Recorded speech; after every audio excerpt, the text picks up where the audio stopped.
Bueno, buenas tardes y buenas noches a todos los que nos acompañan en esta última mesa del segundo día del Coloquio Internacional del Comercio de Librería en América Latina.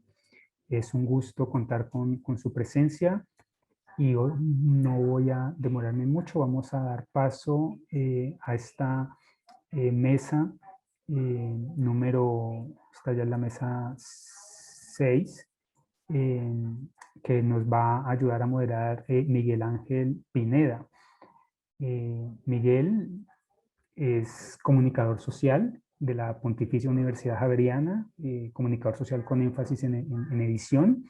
Él ha sido becario del Ministerio de Cultura de Colombia en su programa de estímulos 2016. Ha obtenido una beca del Instituto Caricuervo en investigación sobre historia de la edición en Colombia.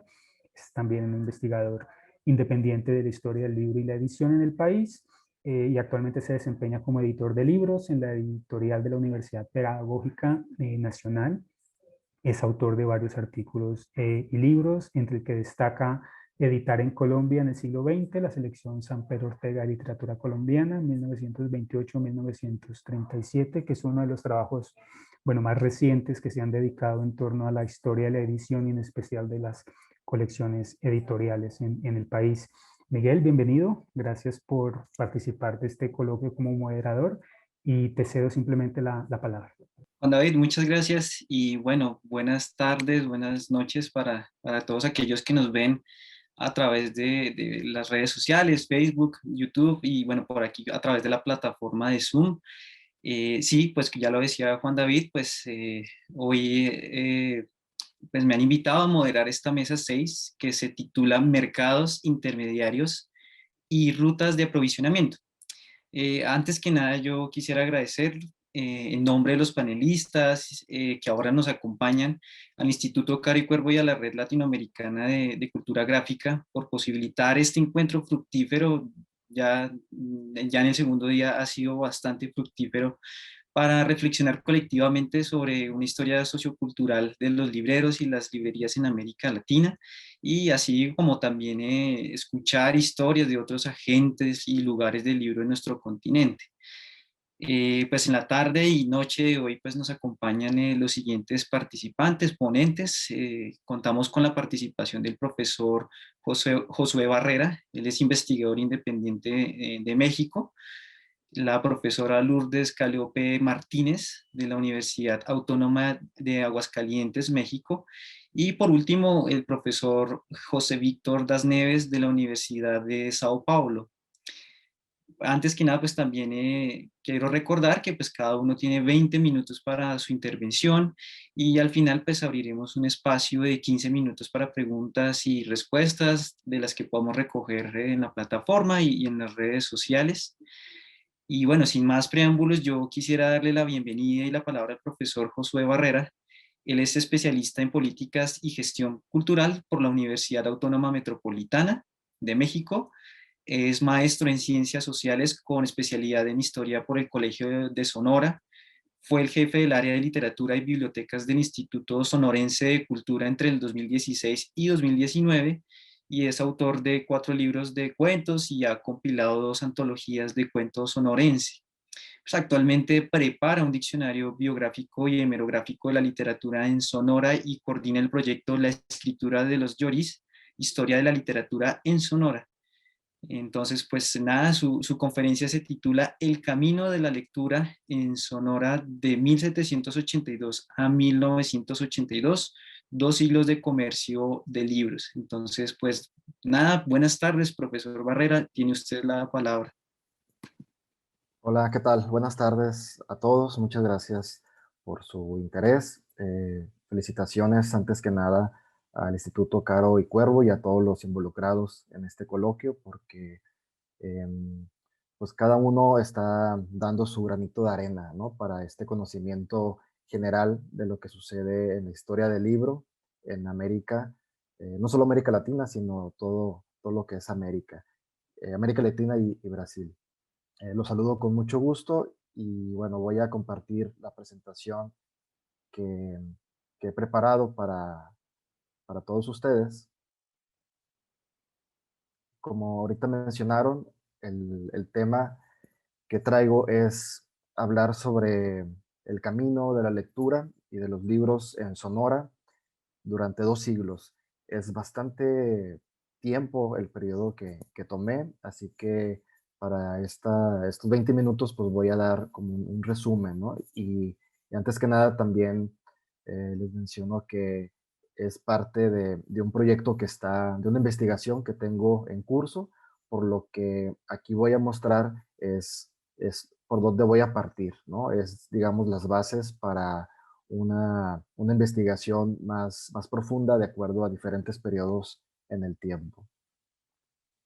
Y bueno, para los que no ubiquen el estado de Sonora en México, estamos ubicados en el noroeste del país. Hacemos frontera con Estados Unidos, con el estado de Arizona. Por un lado tenemos el estado de Baja California y por el otro lado es Chihuahua y abajo de nosotros está Sinaloa. Entonces, para que se den una idea de la ubicación geográfica y de los problemas que ha tenido desde que es un estado independiente, digamos, Sonora, pues para la circulación de libros. Estamos muy alejados del centro del país. A una hora, hoy en día es muy difícil, o es muy costoso más bien, realizar eventos trayendo a escritores internacionales o escritores de México porque por la diferencia de horarios, por la lejanía al centro del país. Y bueno, el presente trabajo busca rastrear la ruta de libros en Sonora a partir de la ubicación en donde se ha registrado venta de libros, donde hubo bibliotecas, imprentas y librerías, sobre todo en el siglo XIX. Sin embargo, pues vamos a retroceder un poco. Eh, Como antecedentes, les menciono que no hay una investigación propia sobre la circulación de libros o la forma en que se ha distribuido los libros y mucho menos sobre librerías en el estado. Se ha investigado un poco la imprenta, se ha investigado la prensa, las políticas culturales, un poco ciertas colecciones de libros, pero no se ha rastreado la circulación de títulos en el estado. Y la historia de los libros en Sonora, pues está muy ligada a los cambios sociales, políticos y económicos, que es lo que vamos a ver. Como antecedente, el primer libro en Sonora, hay un registro que se menciona que es de 1645, que llegó a la población de Arizpe. Aquí en el mapa señalo con una estrella donde está Arizpe, que está al norte del estado. Se asume que fueron los jesuitas los primeros en traer los libros a Sonora y pues no es extraño por la formación que tenía la Compañía de Jesús. Durante la estancia de los jesuitas se tiene noticia de varias bibliotecas. Yo señalo 4 de las más grandes que hubo. Se están descubriendo más, estoy investigando más bibliotecas, pero son bibliotecas pequeñas. Estas 4, ubicadas en Mátape, Arizpe, Ures y Zaguaripa, si se fijan, están un poco cercanas las 4. Están en la Sierra de Sonora. No es fácil llegar a la Sierra de Sonora. Hoy en día no es fácil y mucho menos en aquella época. Sin embargo, hay registro de bibliotecas. Una vez que se llevó a cabo la expulsión de los jesuitas, lo que sucedió en Sonora fue el inicio de la explotación minera al descubrir yacimientos en la sierra sonorense, lo que permitió que llegaran familias extranjeras. También permitió una inversión en la minería, después agricultura, en negocios comerciales, y surgieran las primeras familias de abolengo. Y fue así que en este contexto, el registro más antiguo de venta de libros es de 1782, por eso parto de este año con el doctor José Antonio Pérez Serrano, donde hay una referencia que mencionan que en el pueblo de Bacuachi, que está en la Sierra Alta de Sonora, está también cercano a lo que ahora es la frontera con Estados Unidos. Él tenía libros, aparte de vendía otras cosas, ¿no? Ropa y otras cosas necesarias. Tenía un surtido de libros y distribuía a lo que ahora es Tucson, en Arizona y Bavispe, también en la región norte de Sonora. Este es el listado de libros que se tiene conocimiento que tenía el doctor Pérez como venta de libros. La gran mayoría pues, son de corte religioso. Estos libros no los he podido encontrar, no hay registro de qué sucedió, es decir, si terminaron en la biblioteca, si se conservaron en la familia, es parte de lo que me gustaría investigar o seguir investigando. El auge de la minería provocó que surgieran diversas poblaciones en la Sierra Sonorense que estaban habitadas por la población indígena, por la mestiza y por extranjeros. Algo que definió esta etapa es que muchas familias duraban lo que duraba la explotación de la minería en esa población. Si duraba un año, estaban un año, después se iban a un yacimiento recién descubierto. Así que nos encontramos con poblaciones migrantes. Y bueno, ¿y por qué no prosperó el comercio de libros? Pues bueno, porque es una población flotante, porque hay una gran cantidad de analfabetas, porque el consumo de libros, pues no había una solvencia económica más bien para el consumo de libros. Hay unas cartas ahí del doctor Pérez donde dice que debe dar fiado mucha mercancía porque no hay dinero, no hay dinero con la que pueden pagar directamente. Entonces debe de fiar muchos productos. Y en ese contexto, pues obviamente no prospera un comercio de libros. Llega el siglo XIX, en México, entre 1810 y el 21, se vive lo que se llama la independencia de México. Sonora y Sinaloa estaba formado por un solo estado, que era el estado de Occidente. Después de la independencia, el impacto que tuvo Sonora no fueron guerrillas, no fue guerra, no hubo ningún enfrentamiento en el territorio, sino que el mayor impacto de la independencia fue que se dividió Sonora y Sinaloa. Entonces Sonora queda ya como estado independiente y en 1833 llega la primera imprenta a la ciudad de Arizpe, que está al norte de Sonora. En el 37 llega a Arizpe porque es la capital de ese entonces. En el 37 la capital se muda a Ures, que es la estrella que está en medio, porque la capital y la imprenta se van a Ures. Y en el 45 está la primera imprenta particular en Guaymas, que es aquí la parte sur, la estrella que está más abajo. Y esto es algo interesante porque no es gratuito que sea en Guaymas. Ahorita veamos por qué. En el siglo XIX surgen nuevos puntos comerciales. La minería va cambiando de poblaciones, no hay un asentamiento fijo que se mantenga. Durante este periodo, la capital se muda a 3 lugares diferentes, bueno, a 4 lugares diferentes, lo que habla de una inconsistencia o de un poder político que va cambiando, y por eso no hay un actividad cultural fija en uno de estas poblaciones como Álamos, Arizpe y Ures, que fueron las capitales. Durante este periodo se abren tres posibles rutas, que es lo que falta por investigar y es en lo que estoy en estos momentos. Una es por vía marítima en Guaymas, porque a partir de 1811 ya se declara como puerto libre para el comercio. Eh, y los otros 2 puntos, conforme avanza el siglo XIX y se delimita la frontera entre Estados Unidos y México, se constituye lo que es Cananea por la acción minera y Nogales, ya a finales del siglo XIX.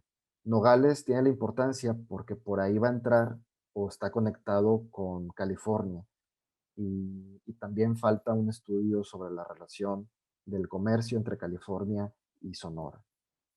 Hay unas cartas que he investigado donde un sacerdote de una misión de San Buenaventura en California descubre libros ilegales y los manda al obispo de Sonora, porque las misiones en aquel momento franciscanas correspondían todo lo que es California, Sonora y Sinaloa.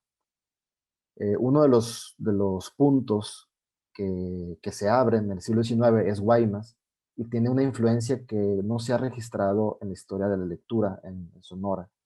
Como ahorita mencioné, en el 45 es la primera imprenta comercial y se publican rápidamente periódicos, lo cual habla de grupos de lectura. En el 54 hay un intento de invadir el puerto de Guaymas y derrotan a los franceses, y a raíz de este hecho se escriben 3 obras de teatro por sonorenses donde hablan sobre lo que es ser sonorense y defender a la nación. En el 64 ahí descubrí un testamento del capitán Tomás Spencer, donde donde menciona que hereda todos sus libros y menciona qué libros, qué temáticas los hereda a sus hijos, lo cual habla de una biblioteca personal muy nutrida en el puerto de Guaymas. Y por último, están esos 3 autores que publican sobre la invasión en el puerto de Guaymas. Una de estas obras de teatro que se publica a raíz de la invasión se llama Heroína y se publica en 1897. Yo encontré un anuncio en el periódico de Arizona que se llama El Fronterizo, donde se anuncia que esta obra de teatro, como un libro, era un libro, es una obra muy corta, pero se vendía como libro, estaba a la venta en Guaymas a través del propio autor, Aurelio Pérez Peña. Estaba en Hermosillo, en una librería que no hay registro más allá de los sellos que he encontrado en varios libros, que se llama J.M. Castro e Hijos, en Altar, y en Tucson, Arizona, por un amigo del autor, de Aurelio Pérez. Em, pero se habla también, nos está hablando ya a finales del siglo XIX de un interés, primero de publicaciones de sonorenses que se imprimían en Sonora, de una distribución mínima, infiero que eran pocos ejemplares, pero se distribuyó por lo menos en 4 puntos del estado. En 1881 la capital llega bueno, un poco antes llega a Hermosillo, y es donde actualmente es la capital de Sonora, y el gobernador Carlos Ortiz hace algo extraordinario, quiere construir una universidad de Sonora y contrata a Pedro Garza. Pedro Garza va a Europa y adquiere 2,000 libros entre Estados Unidos y Europa. Cuando llegan los libros a Hermosillo, cuando llegan a Sonora, eh, Carlos Ortiz tiene que renunciar por presiones políticas y no se construye la Universidad de Sonora, y los libros se quedan guardados por muchos años. La influencia del ferrocarril también es importante notarlo. El ferrocarril lo construyen a través de la inversión de Norteamérica, de Estados Unidos, y Estados Unidos quiere un contacto directo entre un puerto marítimo como es Guaymas y Estados Unidos. Entonces las vías de ferrocarril parten de Guaymas, cruzan por Hermosillo y llegan hasta Nogales. Entonces, los otros poblados que fueron centros culturales en el siglo XIX, como Álamos, Arizpe, San Miguel de Orcasitas, Ures, quedan relegados por las vías del tren, ¿no? Entonces, y esto abre un comercio mayor a Sonora, y lo que hace es que abran imprentas, abran periódicos, y empiece a circular mayormente la lectura en estas ciudades. Llega el siglo XX y tiene nuevos protagonistas. Aquí voy a mencionar tres referencias nada más rápidamente. En Cananea hay una carta, bueno, hay una biblioteca de Mary Benedicto, que es la esposa del coronel Green. El coronel Green era el dueño de la mina de Cananea, donde en 1907 se da la huelga de Cananea, lo cual produce la Revolución Mexicana. Y esta pareja pues eran los más ricos, uno de los más ricos del mundo, de hecho. Y Mary Benedicto tiene una biblioteca de unos 100 libros más o menos, pero eran comprados en Estados Unidos y llegaban a Cananea a través de la frontera. En Zaguaripa, en la Sierra de Sonora, hay un registro de un juez, Antonio Porchas, que tenía una biblioteca de 800 libros. Era particular, pero ya al final de su vida lo abrió a al público. Y a principios de 1908, hay una carta donde la familia Robinson Burs, que es una de las familias de abolengo de aquí de Sonora, compra libros en Nueva York y llegan hasta Álamos, donde se ubicaba la familia Robinson Burs. Es así que a finales del 19, inicios del 20, abren las primeras librerías contemporáneas en Sonora. Yo he ubicado 4 en Hermosillo, en la capital, y 3 de ellas fueron dirigidas por extranjeros. Ahorita les mencionaba MF Castro Hijos, No hay información. La librería El Bazar era de Eduardo Weitzner, de origen suizo. Hay registros que estuvo abierta desde finales del siglo XIX. Librería y Papelería fue dirigida por Max Bohmer, de origen alemán, que también abrió una librería en Cananea. En 1914 está la librería, bueno, hay un anuncio de la librería Renacimiento del señor Gerardo Cisniega, de origen español, en donde venden libros, pero también venden papelería y también venden fotografías y postales. Y hay una carta de 1917 dirigida al cónsul de España, donde Gerardo Cisniega menciona que trabajó anteriormente de estar en Hermosillo, trabajó con los hermanos Porrúa y en una librería, La Modelo, ubicada en la calle 5 de Mayo de la Ciudad de México, lo cual indica que tenía acceso a catálogos de, de la naciente editorial Porrúa de la Ciudad de México.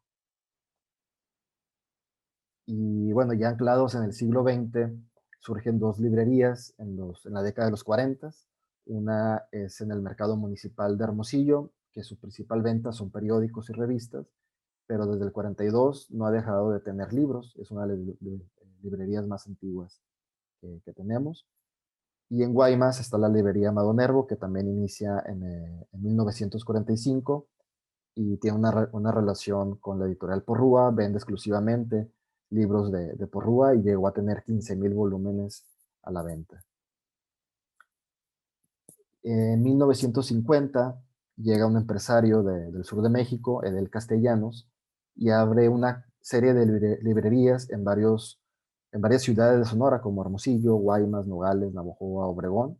Después se va a California, a Sinaloa, y una librería que se llama Librolandia, que tenía como característica que aparte de vender libros, pues vendía revistas, periódicos, pero también juegos de mesa para niños. Y empezó a vincularse con los colegios privados también para distribuir libros a estos colegios. En el 73 fallece él y su esposa, Edel Castellanos, y con ello cierra las librerías Librolandia, y lo que hacen sus hijos son, cada sucursal se las, se las dona, se las provee a los empleados que trabajaban en cada una de las sucursales. Entonces cierra Librolandia, pero en el caso de Hermosillo, por ejemplo, abren 3 librerías más, con los libros que tenían en Librolandia, con el catálogo de Librolandia que ya vendían de todas las editoriales. Y entre el 60 y 82, sé que estoy muy corto de tiempo, nada más menciono que entre esos años he registrado alrededor de 20 librerías en Sonora, en Navojoa, San Luis Río Colorado, Guaymas, Ciudad Obregón, Nogales, y la gran mayoría de las 20, yo creo que unas pues por lo menos 14 librerías están ubicadas en Hermosillo. Y, y bueno, y termino con estos mapas que, como les mencionaba al principio, pues para mí es el origen, o de aquí quiero partir para una investigación más profunda de acuerdo a las diferentes temporalidades, de acuerdo a los diferentes, al siglo XVI, XVII, XVIII y el resto hasta llegar a nuestros días, para saber cuáles eran las conexiones que tenían estas bibliotecas o estos puntos de venta, si se compraban todo por México, por Estados Unidos. Hay que recordar también que los costos de los materiales que se vendían en Sonora, llegados de la Ciudad de México, eran muy, muy caros, porque tenían que llegar, si eran de Europa, si un libro de Europa llegaba a Veracruz se iba a la Ciudad de México, eh, de la Ciudad de México se venía a Sonora, ya sea por mar, a través de Guaymas, ya sea por tierra, a través de Sinaloa, y cuando llegaban aquí, las ropas, toda clase de productos costaban el triple de lo que costaba en el centro del país. Eh, y bueno, para distinguir visualmente las diferentes rutas y cómo ha ido cambiando la geografía de los puntos de venta y de las bibliotecas más, más grandes a través del tiempo, comparto estos mapas. En el siglo XIX, Álamos, Arizpe, Guaymas, Hermosillo son los puntos claves. Em, en 1900 a 1950 cambia un poco, la frontera toma presencia con Cananea y Nogales, y a finalizar ya después de la segunda mitad del siglo XX, eh, surgen otras ciudades que también hay circulación de libros.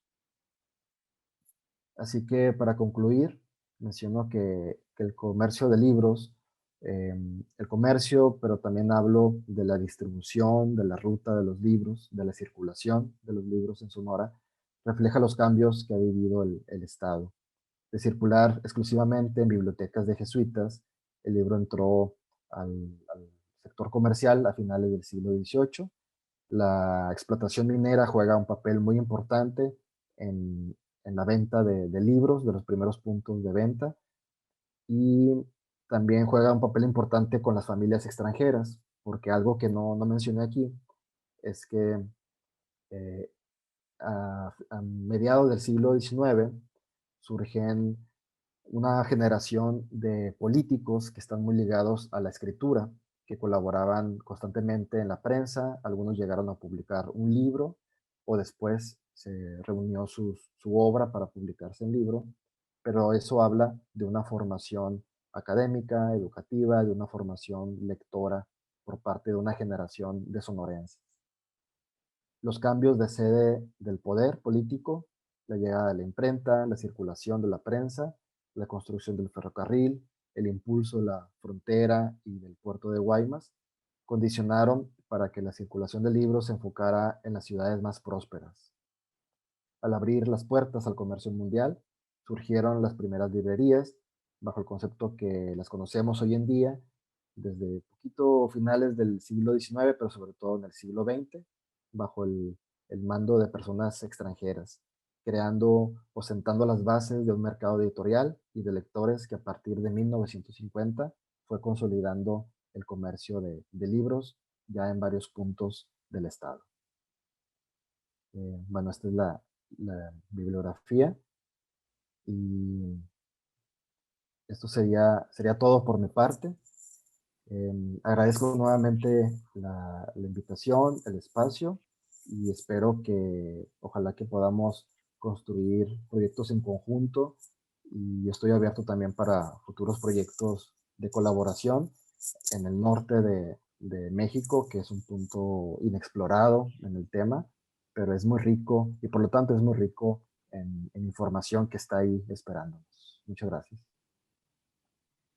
Bien, al profesor Barrera, pues le agradecemos muchísimo por su intervención sobre el comercio de libros en Sonora, ¿no? Este estado que se encuentra al noroccidente de México y pues que abarca pues varios acontecimientos o hechos alrededor del comercio de libros durante 200 años.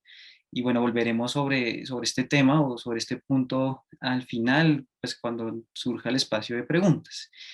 Bien, pues ahora yo quisiera saludar y darle paso a la ponencia de la doctora Lourdes Calliope Martínez González, quien es licenciada en Historia por la Universidad Autónoma de Aguascalientes. Ella es maestra en bibliotecas y patrimonio documental por la Universidad Carlos III de Madrid y doctora en Historia en Artes con mención honorífica por la Universidad de Granada. Sus líneas de investigación son la historia del libro, la imprenta y la edición, así como el patrimonio documental y los archivos en Aguascalientes. Es profesora investigadora de los departamentos de Historia y Arte y Gestión Cultural de la Universidad Autónoma de Aguascalientes y encargada del Archivo General y el taller de conservación y restauración del Instituto Cultural de Aguascalientes. Finalmente, pues ella es miembro del Cuerpo Académico de Arte, Imagen y Sonido del Centro de las Artes de la Universidad Autónoma de Aguascalientes. Es autora de diversos artículos relacionados con el mundo del libro, los archivos y las bibliotecas en el siglo XIX y XX mexicano. Actualmente también pues, es columnista del periódico lja.mx. Entonces, pues bien, escuchamos entonces su texto que se denomina Las rutas del libro en el occidente mexicano, el caso de Aguascalientes. Profesora, buenas tardes y adelante. Buenas tardes, muchísimas gracias por estar aquí presentes, por el diálogo que nos permiten intercambiar entre todos los interesados en el mundo del libro, de librería y de la producción de impresos.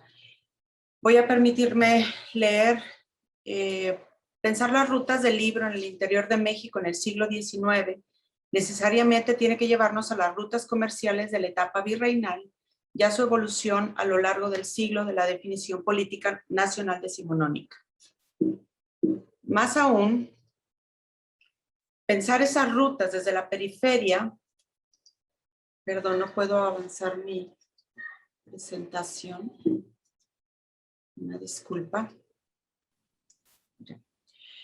Más aún, pensar esas rutas desde la periferia, mucho más allá del dominio central de la capital mexicana, supone reconocer dinámicas regionales específicas que, a partir de la independencia y con la libertad de imprenta, se enfrentaron a la definición de políticas propias en medio de las problemáticas sociales y económicas locales, los cambios políticos nacionales, las guerras civiles y las intervenciones extranjeras.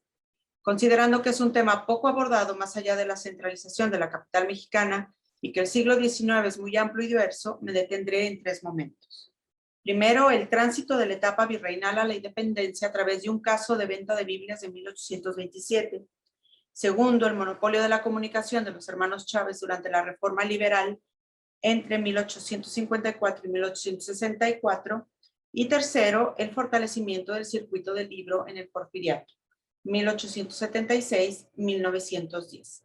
En el mapa pueden ver la zona que yo llamo de influencia, que está marcado en rojo, en negro, y en rojo está marcado la zona del Estado de México, la Ciudad de México, para que podamos ver un poco la distancia. No sé si mi puntero se ve, pero aquí en este pequeño circulito se encuentra Aguascalientes. Y estas son la zona de la que hablo en esta ponencia. Permítanme primero, ay caramba, no puedo moverme. Ya, me pasé. Bueno, permítanme primero un panorama general. Aguascalientes es una pequeña ciudad y estado de la República Mexicana ubicado en el occidente mexicano. Su singularidad y riqueza económica no se hizo patente hasta finales del siglo XIX, cuando la industrialización se estableció con éxito a través de las empresas Altos Hornos de México y los talleres nacionales de ferrocarril. Antes, Aguascalientes perteneció a la Nueva Galicia, que tenía como principal ciudad a Guadalajara y el mineral de Zacatecas. Y después, con el sistema de intendencias, Aguascalientes dependió directamente de Zacatecas hasta 1857, año en el que se le dotó de autonomía después de un largo camino de lucha. Esto importa en el contexto del mundo del libro por varias razones. Aguascalientes no fue el centro neurálgico en el camino real de tierra adentro hacia el septentrión mexicano, como tampoco fue el centro de atracción del comercio durante el periodo independiente, lo que deja claro que bibliotecas e instituciones de libro no se establecieron aquí hasta entrado el siglo XIX. Es por ello que las dinámicas propias del libro tengan que identificarse en rutas comerciales hasta la aparición o establecimiento de la imprenta en la localidad en 1826, gracias a la instauración de la libertad de imprenta y la posibilidad de comercio que habilitó la apertura de fronteras antes controladas por la corona española. La región cultural que comprende Zacatecas, San Luis Potosí, Jalisco y Aguascalientes es reconocida y explicable si comprendemos que se fortaleció como región gracias a los vínculos económicos y sociales necesarios ante la lejana capital de la Nueva España. El Camino Real de Tierra Adentro, también llamado Camino de la Plata, comunicaba la Ciudad de México con las minas de Zacatecas, el segundo enclave minero más importante del Reino de España después del Potosí, en Bolivia, y hasta Santa Fe, hoy Nuevo México en Estados Unidos. Es por la Ruta de la Plata, que ustedes pueden ver en este mapa, que la mercancía y los libros circularon por la región en la etapa colonial, proveniente del puerto de Veracruz, pasando por la Ciudad de México y adentrándose a través del Camino Real hasta Zacatecas y Santa Fe, pasando por villas y poblados intermediarios como Aguascalientes. Por los estudios que se han hecho del periodo colonial, no solo en México, sino en el resto de América Latina, es presumible que los libros llegaran a las villas como Aguascalientes a través de las ferias y los comerciantes, y debido a la falta de bibliotecas de grandes colecciones en la época, que estos libros estuvieron en bibliotecas conventuales y en bibliotecas privadas. Este tema merece en sí su propia investigación. Considerando lo anterior y quedando claro que Aguascalientes no fue receptor de grandes colecciones de libros en el periodo novohispano, al no ser un centro de atracción poblacional ni de capital, podemos decir que fue la independencia, la apertura de fronteras al comercio y la libertad de imprenta las que permitieron que el comercio, la producción y circulación de libros se activara de manera significativa. La ruta natural de comercio por lo tanto de libros durante el siglo XIX siguió siendo por la Ruta de la Plata, proveniente de Europa y entrando por el puerto de Veracruz y de ahí concentrándose con los grandes libreros, en los grandes libreros de la Ciudad de México, para de ahí partir rumbo al norte, camino adentro. Ustedes pueden ver en el mapa, aquí está Veracruz, el principal puerto por donde ingresaban mercancías, la Ciudad de México y la ruta hasta Santa Fe en Nuevo México. La ruta natural, bueno, pero con la apertura de fronteras y la liberalización del comercio, otro de los puertos de México tomó una fuerza significativa. Me refiero a Tampico.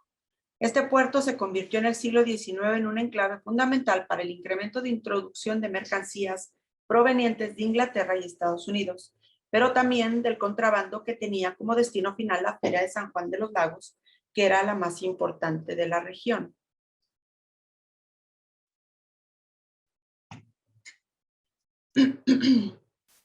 Aquí vemos aquí valles, esta es la zona por donde está Tampico y esta es la ruta camino a Aguascalientes y también a Zacatecas. Esta es una nueva ruta, hoy es una ruta conocida, pero es una ruta que se potencializa mucho en el siglo XIX.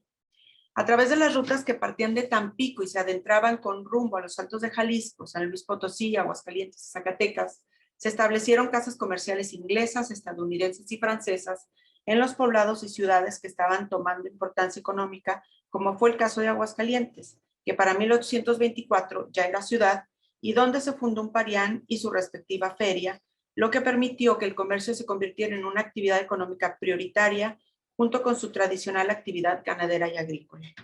A la vez, en 1826 se establecía la primera imprenta local que fue de capital privado y fundada por un impresor que provenía de Guadalajara.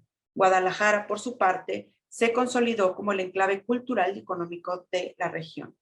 Para entonces, en Aguascalientes, las nuevas generaciones liberales tomaron el control del comercio del libro, establecieron en sus casas el centro de intercambio de periódicos que se imprimían principalmente en la Ciudad de México, pero también en Guadalajara.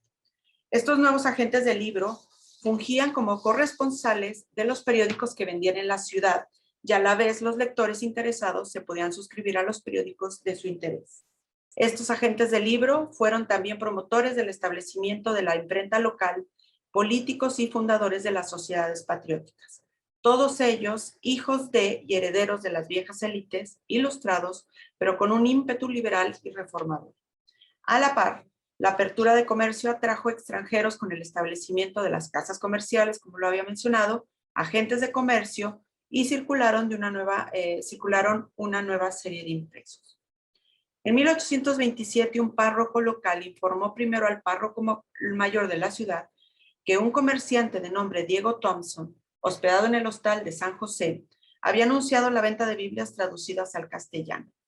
Esto lo motivó a acercarse al librero y revisar las Biblias. Se percató que no correspondían con las católicas, sino que le faltaban libros. Claramente las Biblias eran protestantes, lo que alertó al párroco y sus superiores, pero su autoridad eclesiástica ya no tenía injerencia en el poder civil, por lo que el librero, al presentar su permiso de circulación y venta por el interior del país, pudo realizar su vendimia. Este singular caso deja en claro que a muy temprana etapa del México independiente ya circulaban libreros extranjeros, nuevas ideas y la libertad de imprimir, circular y vender libros buscaba respetarse por las autoridades civiles de la Primera República Federal en la localidad, al menos en este caso.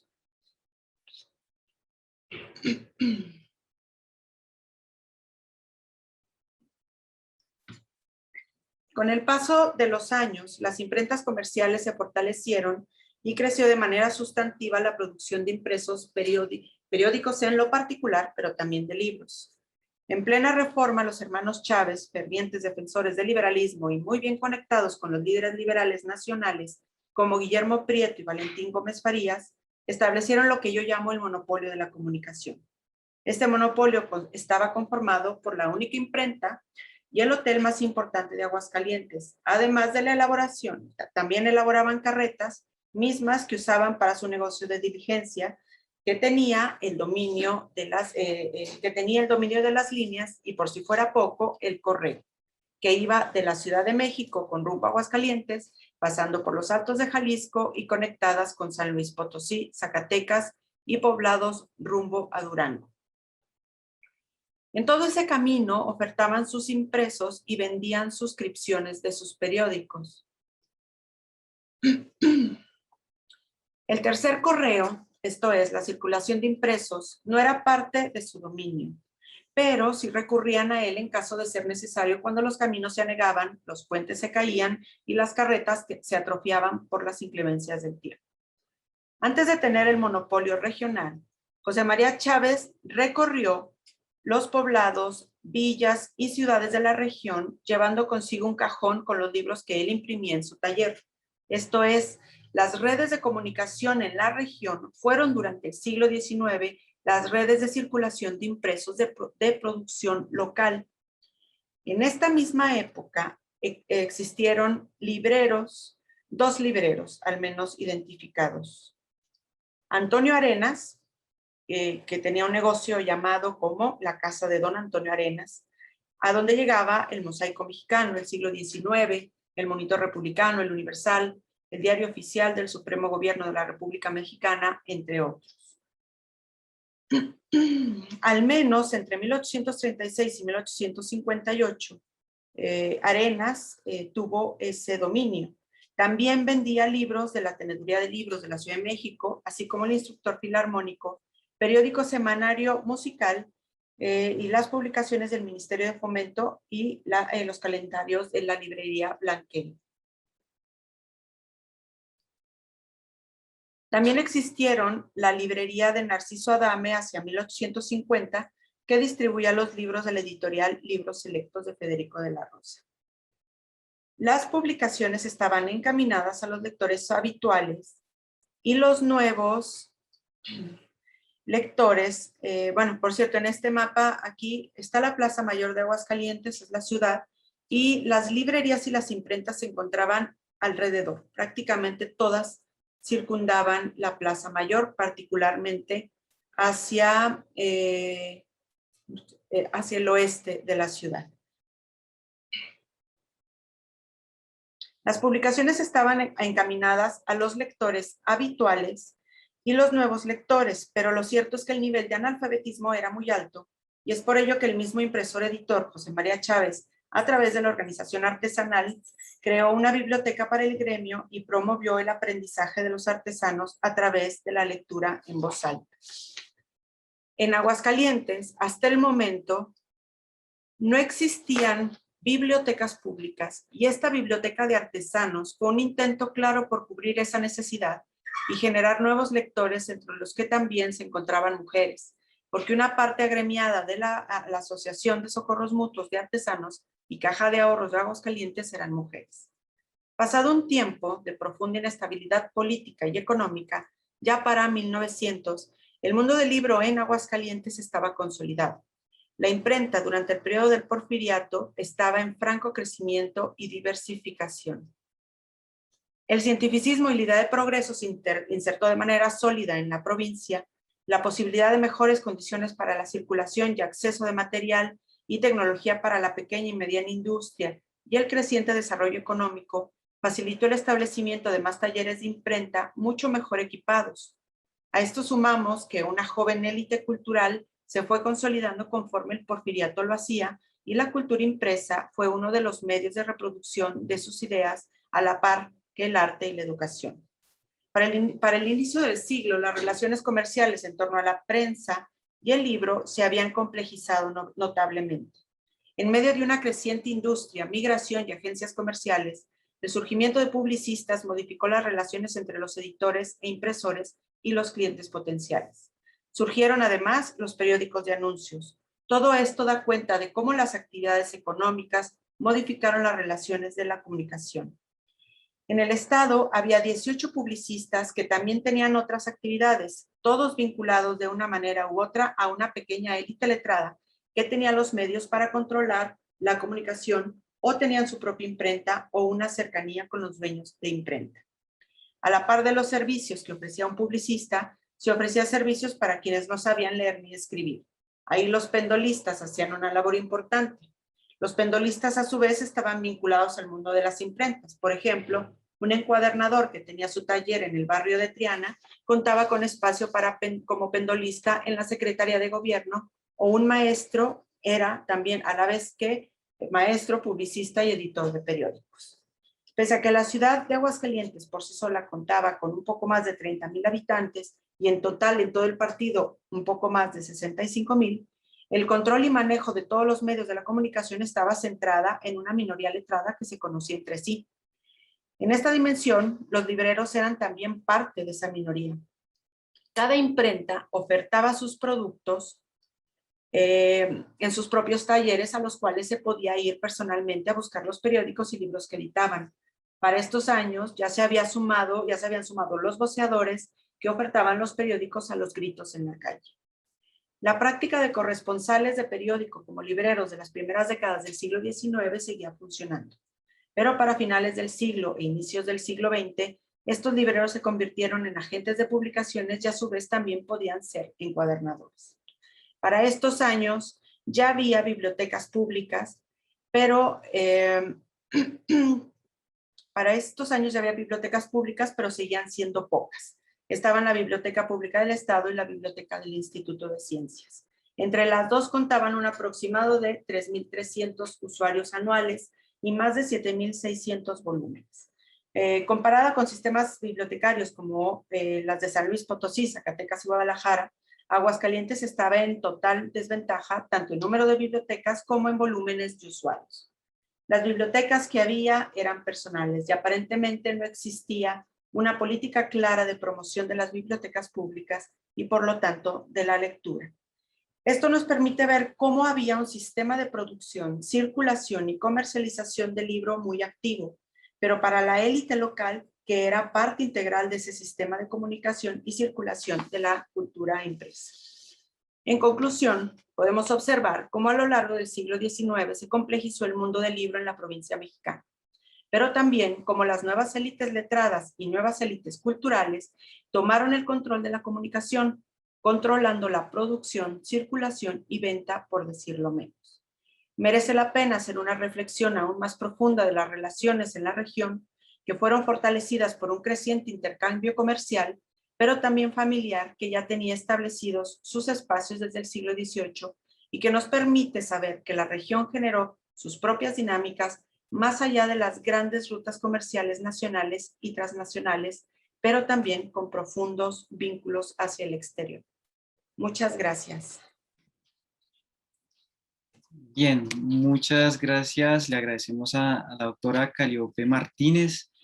Gracias por esa interesante exposición sobre las vías, los tránsitos y las instalaciones de los lugares y del comercio del libro, la presencia del libro, bueno, además de otros impresos que nos menciona en su exposición.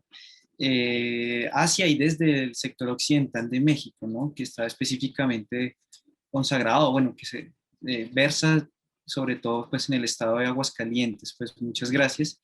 Y bueno, y si para tampoco sin dar más demoras, pues finalmente quisiera cerrar este grupo de ponencias que conforman la mesa 6 con la intervención del profesor José Víctor Das Neves. Él es licenciado y graduado en Historia por la Universidad de Sao Paulo. Actualmente es estudiante de maestría en el programa de posgrado en Historia Económica de la misma institución, donde investiga sobre el comercio y recepción de la Biblia en el Brasil del siglo XIX. Realizó pasantías en la Biblioteca Brasiliana Gita y José Midlin entre 2015 y 2017, y el Instituto de Estudos Brasileiros durante 2014 y 2015. Trabajó principalmente en las áreas de historia del libro y de las ediciones, de la historia de la Biblia y en la organización de archivos personales. La lectura que vamos a atender ahora se titula Libros religiosos en los catálogos de la librería de Baptiste Louis Garnier en Río de Janeiro. Entonces, pues, profesor Das Neves, buenas tardes, buenas noches. Bueno, tenemos 2 horas de diferencia con respecto a Sao Paulo, con respecto a Bogotá, Sao Paulo, y bueno, pues damos la bienvenida al professor. Bom, boa tarde novamente. Eu gostaria de primeiro agradecer ao Miguel pela mediação, ao Instituto Caro e Cuervo pela oportunidade, à comissão organizadora também até agora, e a todos que assistem. Primeiro peço licença para falar em português, e eu mantenho o meu microfone perto para que vocês possam me escutar melhor, porque a minha conexão não está muito boa. Bom, eu gostaria de apresentar na fala de hoje algo sobre os livros religiosos editados e vendidos pela casa de Baptiste Louis Garnier, um livreiro editor francês que atuou na cidade do Rio de Janeiro na segunda metade do século XIX. Essa apresentação, na verdade, faz parte da minha pesquisa atual de mestrado na Universidade de São Paulo, sob orientação da professora Marisa Midori, sobre a Bíblia editada pelo mesmo Baptiste Louis no ano de 1864. Eu gostaria de estruturar a minha fala de hoje em 4 partes principais. Primeiro, eu gostaria de falar sobre a trajetória da Livraria Garnier na França e depois da sua expansão pela América Latina, especificamente no Brasil. Em seguida, eu gostaria de pontuar alguns aspectos da atuação da livraria aberta na cidade do Rio de Janeiro por um dos irmãos franceses. Depois, eu gostaria também de trazer alguns elementos sobre a alfabetização e a religiosidade no Brasil no século XIX. E, por fim, eu gostaria de tratar das obras de religião propriamente ditos, todos eles contidos em alguns poucos catálogos do livreiro editor Baptiste Louis. Bom, eu acredito que o nome do Garnier passou por várias mesas desse colóquio. Eu acho importante falar um pouco sobre que grupo foi esse. A livraria e editora também, Garnier Frères, foi fundada em 1833, na França, em Paris especificamente, e nela, inicialmente, estavam envolvidos os 4 irmãos Garnier, Pierre Auguste, Auguste Désiré, François Hippolyte e Baptiste Louis. Todos eles vinham da região da Normandia, no noroeste da França, e de uma família de camponeses. Só que já muito jovens, eles seguiram para a capital francesa, onde se iniciaram no ramo livreiro, e em pouco tempo, em 1833, como eu disse, eles abriram sua livraria na região central da cidade.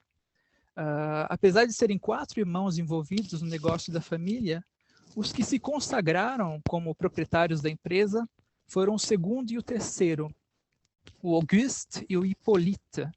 E o caçula deles, Baptiste Louis, por sua vez, foi o encarregado da abertura de uma sucursal ou de uma filial no Brasil, como nós veremos. A Garnier Frères foi uma das casas editoriais mais ricas da França no século XIX. E foi um empreendimento familiar que atravessou boa parte do século, tendo vários autores importantes do período editados por ela. No ano de 1911, com a morte do irmão Hippolyte, que mais se destacou na livraria, ela passou a ser controlada pelo seu sobrinho neto, Auguste Pierre, que era filho do irmão mais velho, Pierre Auguste. E quando ele morreu, em 1966, a casa passou para os seus filhos, até que em 1983, todo o acervo foi vendido para a Presse de la Cité, também em Paris. A editora se destacou principalmente por obras de literatura e política a princípio. Tanto é que eles tiveram problemas ao editar a obra do anarquista Proudhon. Mas, além disso, um dos filões muito lucrativos da Livraria Garnier foi o comércio de obras e gravuras eróticas, que lhes renderam muita fortuna. Como eram obras proibidas, a distribuição permanecia na clandestinidade, até que foi descoberta pela polícia por volta dos anos de 1850. Um dos irmãos, o mais velho, Pierre, acabou sendo preso, e os demais, Hippolyte e Auguste, decidiram entregar tudo que tinham de obras obscenas e para evitar um escândalo, e acabaram recebendo apenas uma multa por sua atitude, mas a livraria, apesar disso, continuou funcionando com muita força. Bom, com os recursos obtidos com a venda de livros, sejam eles proibidos ou não, a livraria procurou sempre ampliar o seu catálogo e diversificar seu público, recorrendo até mesmo para isso a compra de acervos de outros livreiros que muitas vezes lhes rendiam boas aquisições. Vale lembrar que um dos acervos citados hoje no colóquio, o do Vicente Salvay Pérez, acabou sendo comprado pela Garnier também e acabou contribuindo com a sucursal da Garnier no México. Mas não era apenas de livros que viviam os Garnier. Na verdade, eles foram grandes negociantes do século XIX e empregaram boa parte do seu dinheiro em investimentos imobiliários que lhes geravam muito mais renda do que o comércio livreiro. Assim, a livraria, por si só, representou apenas uma pequena parte da fortuna dos Garnier. E uma vez com capital acumulado suficiente, a casa procurou expandir seu mercado e encontrou na América Latina uma grande oportunidade de realizar seu intento, especializando-se para isso em livros em português e em espanhol.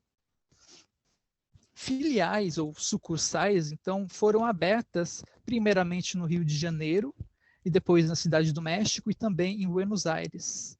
Eu lembro da fala de abertura da diretora Carmen Millán, onde ela cita a importância dos livros didáticos editados pela Garnier no México, e que isso quase representou um verdadeiro monopólio da edição, tal a importância dos Garnier. Dito isso, eu gostaria de falar um pouco sobre a atuação do irmão mais novo dos Garnier no Brasil. Ele chegou em 1844, no Rio de Janeiro, e lá ele abriu a livraria, que se chamava Livraria Garnier Irmãos. De ser Livraria Garnier Irmãos, e se tornou a livraria de Baptiste Louis Garnier, apenas. Mas nós podemos supor, até pela relação com a sede francesa e com os irmãos, e até por um pouco da discussão que nós tivemos ontem na mesa com a professora Marisa, de que essa relação com o irmão não foi necessariamente abalada. O próprio professor Jean-Yves Mollier, num dos seus estudos, afirma que essa mudança foi mais uma decisão estratégica do que necessariamente uma ruptura.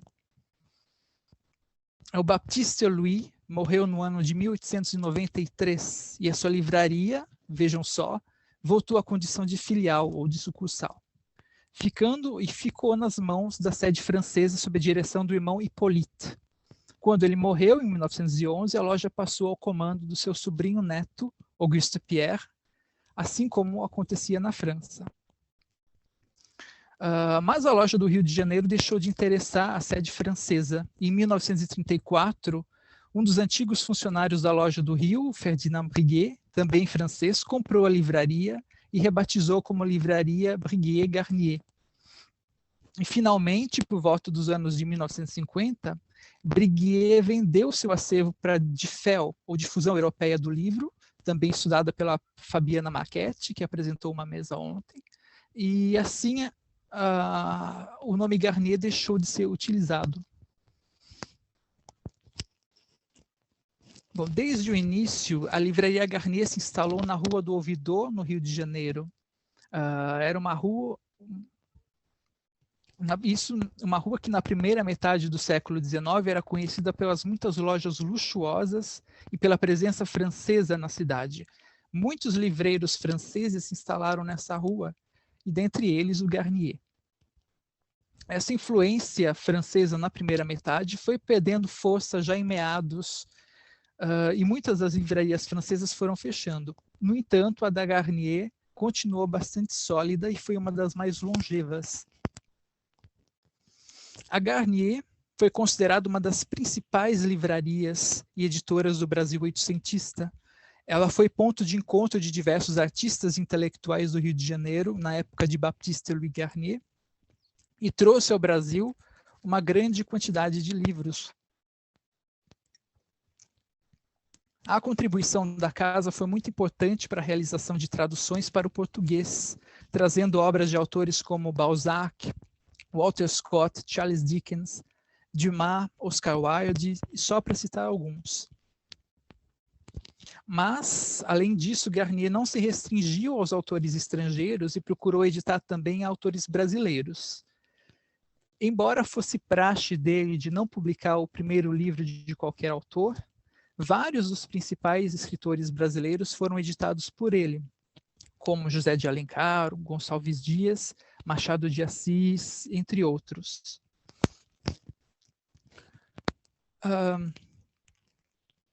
Outros aspectos da livraria do Baptiste-Louis Garnier são esses. Um deles é que nota-se, alguns autores notam, uma certa distinção que o Baptiste-Louis fazia entre os trabalhos de edição e impressão, já que muitos dos livros eles eram impressos na França e não no Brasil.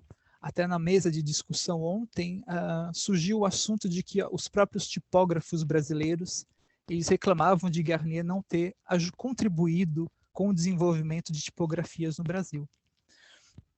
Uma das práticas comuns também do Baptiste-Louis era elevar os preços dos livros até onde pudesse, sem jamais conceder descontos.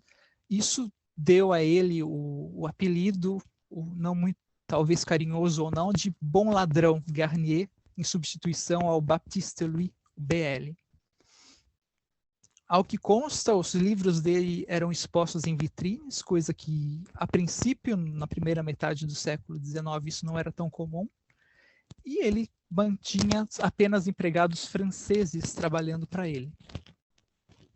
Bom, feitas essas considerações sobre a livraria, eu gostaria de, e antes de adentrar, na verdade, nos catálogos propriamente ditos, eu acho importante fazer algumas considerações sobre a situação do Brasil com relação ao letramento no século XIX. Isso para que tenhamos um panorama das condições de leitura no país. Para isso, eu lanço mão do recenseamento de 1872, que foi o primeiro estudo demográfico profundo realizado no Brasil, e do qual constam não apenas informações sobre a alfabetização, mas também sobre economia e classes sociais. Vale lembrar que o Brasil, no século XIX, passou por um processo de emancipação, mas não se tornou república como outros países da América Latina, e se manteve uma monarquia. E ainda estruturado no regime de escravidão, embora estivesse recebendo levas de imigrantes europeus.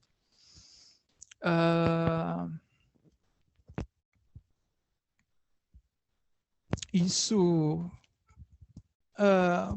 quer dizer que uma parte considerável de sua população era composta de escravos trazidos da África no século anterior, nas décadas anteriores, que muito dificilmente teriam acesso a qualquer forma de letramento.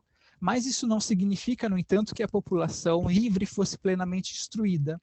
Nesse gráfico, nós podemos observar que apenas uma pequena fatia de 7% da população brasileira sabia ler e escrever, e era composta exclusivamente de homens livres. E esse valor contrasta fortemente com a grande maioria da população analfabeta, seja ela escrava ou livre. E vale ressaltar que a quantidade de escravos letrados praticamente inexiste no país do período. Então, quando nós tratamos do comércio de livraria e das práticas de leitura no Brasil da segunda metade do século XIX, devemos ter em mente que nos referimos a uma parcela muito pequena da sociedade. Uma outra informação que eu considero importante registrar é com relação à religiosidade, pois a única religião oficial no Brasil ao longo de quase todo o século XIX foi o catolicismo. Mesmo que o país tenha recebido também missionários imigrantes protestantes e também tenha as próprias religiões de matriz africanas que nem sequer foram indicadas no censo. Ainda sobre a temática da religião, eu acredito que é importante pontuar alguns aspectos do catolicismo, não só no Brasil, mas sim enquanto um dogma universal influente em toda a América Latina.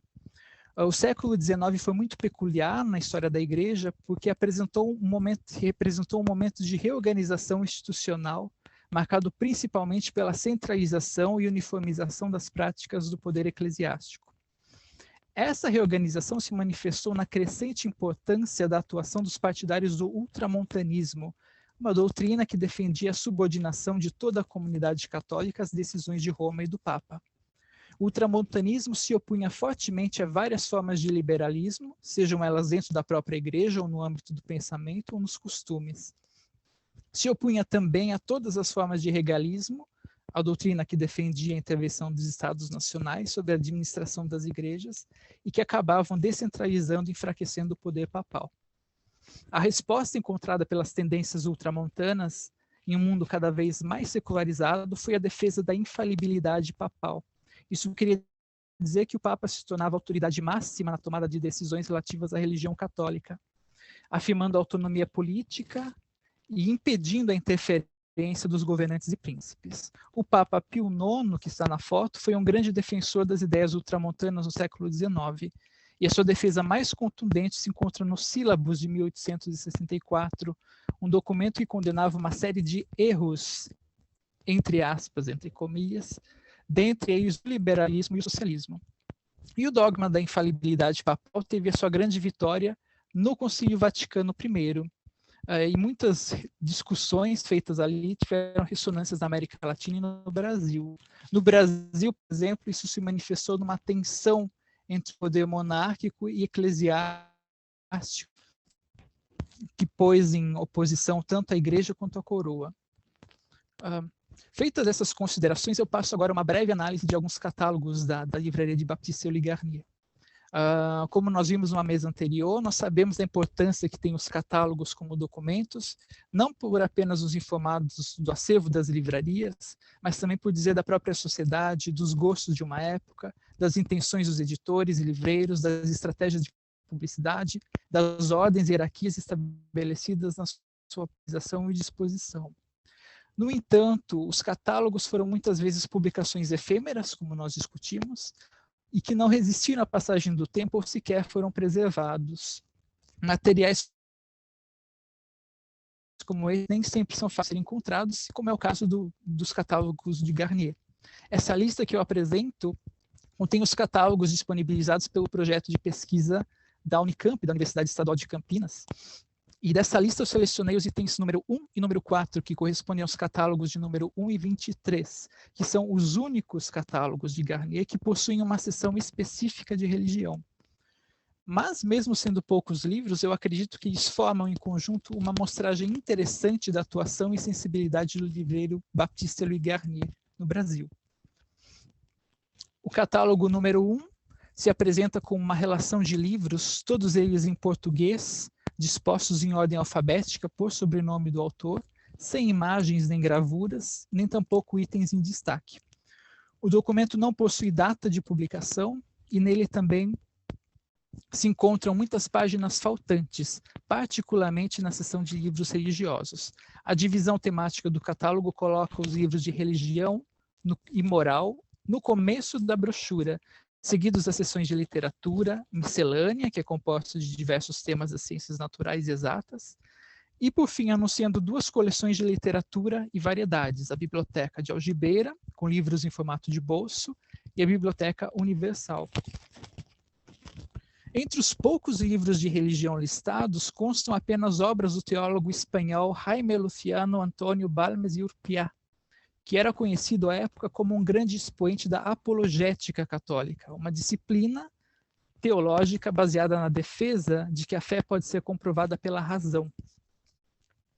Essa tendência pode ser induzida pelos títulos de sua autoria, que prezam o estudo da filosofia, como nos itens 2 e 4, e se dirigem ao ceticismo em defesa da religião cristã, como no item 1. E o autor também polemizou com os protestantes ao estabelecer comparações com o catolicismo no item 3. Quanto ao formato, vejam que a preferência pelo livro em 8º para esses livros. E o Baptiste Louis Garnier deu opção para a compra tanto de livros encadernados como também em brochura. O catálogo número 23, por sua vez, foi preservado integralmente, o que nos permite extrair mais informações da livraria de Garnier e seu desenvolvimento. Este catálogo data provavelmente da década de 1860 e soma um total de 311 itens, listados não mais em ordem alfabética de sobrenome do autor, mas sim do próprio título das obras, todas elas também em português. Ainda que os livros religiosos, que são apenas 8, permaneçam no início do catálogo, logo após as obras principais, eles representam um número muito pequeno. Na verdade, é o menor número da seção do catálogo inteiro. O espectro editorial de Baptiste Louis Garnier nos parece muito secularizado, a julgar pela quantia de itens nas demais seções. Temos educação, com 51 itens, história, geografia, direito e economia, seguidos de poucos livros de medicina, e depois grandes quantidades das obras de literatura, que na verdade é o maior bloco, e por fim assuntos diversos não enquadrados nas seções anteriores. Diferente do primeiro catálogo, este dedica um espaço de publicidade para algumas obras. Isso já nas primeiras páginas, como é o caso da Bíblia Sagrada. Embora não se utilize de imagens ou gravuras, a publicidade se vale de fontes destacar, além de descrições mais longas de alguns itens. Esse é o caso do anúncio de venda da Bíblia em português, publicado em 1864. Uma obra de luxo, muito cara, que aparece já de início no catálogo. Logo na sequência, na segunda imagem, inicia-se a seção de religião, como vocês podem ver na segunda imagem, na metade. É a primeira seção do catálogo e, como vimos, ela possui apenas 8 itens. Mesmo sendo poucas unidades, como eu disse, eles formam uma pequena amostragem que nos dá um pouco do horizonte de expectativas do editor Garnier com relação a esse gênero livresco, mas também da sensibilidade do editor para as questões do seu tempo. Todos os livros da seção religiosa estão em ordem de título da obra, em português, todos traduzidos, pois eles têm autores tanto brasileiros, como os itens número 3 e 4, mas também tem autores estrangeiros traduzidos, como o item 2. O Garnier parecia estar bastante sintonizado com as discussões do catolicismo do período, quando ele editou essas lições sobre a infalibilidade e o poder temporal dos papas, o item 3. Mas também estava muito atento aos eventos monárquicos, quando ele editou um discurso fúnebre em homenagem à rainha Dona Maria II, o item 4. Garnier se mostrou também sensível à produção católica de seu tempo ao publicar as novíssimas orações sacras e panegíricas, o item 5, e deu espaço a autores contemporâneos estrangeiros, como o teólogo francês Louis-Eugène-Marie Bottin, e se manteve aberto também a autores brasileiros, como o padre Joaquim da Soledade Pereira. Por fim, encontramos mais um alinhamento do catálogo com a tendência católica ultramontana. Essa tentativa de pontificídio, item 8, é um relato no qual se descreve um levante republicano em 1848 na Itália, em que o Papa Pio IX quase foi atingido por uma bala perdida em seu gabinete. Esse evento exerceu forte comoção entre os fiéis católicos e serviu de argumento em defesa das posições conservadoras e antiliberais da Igreja. Bom, olhadas em conjunto, as obras religiosas nos catálogos de Baptiste Louis Garnier, no Rio de Janeiro, em meados do século XIX, revelam algumas das suas escolhas editoriais. Há um relativo equilíbrio entre autores brasileiros e estrangeiros, todos eles contemporâneos. Pela trajetória da casa, nós sabemos que religião não era uma especialidade do livreiro, mas isso não impediu que ele se arriscasse nesse meio, porém com alguma cautela. Buscando ampliar seu público leitor e lançar algo atrativo, Garnier procurou trazer temas que agitavam o mundo católico no momento e aproveitar a devoção já consolidada no país onde se instalou a livraria. E assim ele fez, sem deixar de se envolver em polêmicas com as autoridades religiosas do país, acolhendo as demandas ultramontanas e lhes dando voz através do impresso, mas sem deixar de atentar para a monarquia. Como últimas palavras, eu gostaria só de retomar essa constatação de que a religião não foi uma especialidade editorial do Garnier no Rio de Janeiro. Ao meu ver, todos os itens mostrados revelam uma tentativa de ampliação do catálogo e diversificação do seu público, considerando as condições do Brasil e do catolicismo à época. Garnier foi cauteloso na escolha das obras editadas, pois ele evitou entrar em conflito com as posições dominantes do catolicismo de então, que era de tendência ultramontana e pautado na infalibilidade papal. E, por fim, a livraria de Baptiste Louis Garnier, no Rio de Janeiro, é bastante representativa desse movimento de expansão do mercado editorial internacional no século XIX, nesse caso, o francês. Eu creio que essas reflexões reforçam o papel que o livro representa, assim como um objeto multifacetado que reúne em si tanto um valor simbólico, material e mercadológico, sempre acompanhando os movimentos de seu contexto. Nessa construção se destacam tanto a figura do editor, enquanto mediador entre autor, obra e leitor, como também o papel extremamente importante das livrarias, enquanto espaços de difusão e consolidação de ideias. Eu deixo aqui algumas referências bibliográficas e eu agradeço a atenção e a oportunidade.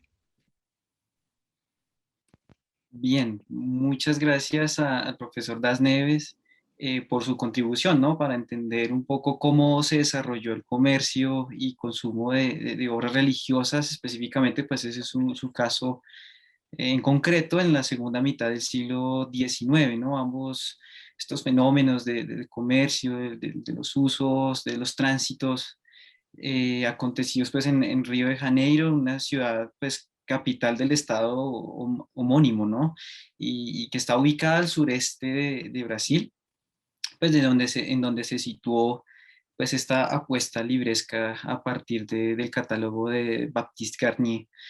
Bueno, pues bueno, un poco recogiendo esta mesa, las ideas generales de esta mesa, pues nos hemos dado cuenta y si podemos un poco como reconstruir el mapa que nos han expuesto los tres ponentes, nos damos cuenta que nos fuimos al noreste de México, ¿no? En Sonora, estuvimos en el oeste de México, en Aguascalientes, y ahora pues cerramos con esta parte del suroeste de Brasil pues en Río de Janeiro, ¿no? Son distintas geografías comerciales del libro, pues unas más distantes o periféricas de las centralidades definidas desde las ciudades capitales, donde uno supondría que pues, hay un mayor asentamiento de la circulación y el consumo de estos bienes simbólicos, pero que definitivamente pues esta mesa nos da unos rubros muy grandes que cuestionan cualquier definición o imaginario previo que tengamos sobre las ciudades capitales. Bueno, creo que todo el coloquio ha sido muy empático en